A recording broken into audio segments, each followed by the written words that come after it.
Hello everyone. அடுத்து வந்து நம்ம பார்க்கக்கூடிய இன்ட்ரெஸ்டான டாபிக் என்ன அப்படின்னா பருப்பு. பருப்பு அப்படிங்கும்போதே நம்ம எல்லாத்துக்கும் வந்து என்ன ஞாபகம் வரும்?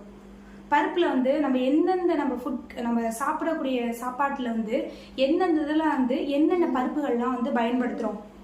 உங்களுக்கு தெரிஞ்ச பருப்பு வகைகள் எல்லாமே வந்து என்னோட ஷேர் பண்ணுங்க.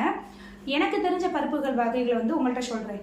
என்ன அப்படின்னா ஃபர்ஸ்ட் உளுந்தை பொறுத்த வரைக்கும் உளுந்தை வந்து கஞ்சியாக வச்சு குடிக்கிறோம், இல்லை வந்து நம்ம இட்லி தோசைக்கு வந்து யூஸ் பண்ணுறோம். இன்னொன்று வந்து அதை வந்து உருண்டை மாதிரி பிடிச்சி வந்து ஒரு லட்டு டைப்பில் வந்து உளுந்தை வந்து இது பண்ணுறோம், வறுத்து அதை பொடி பண்ணி.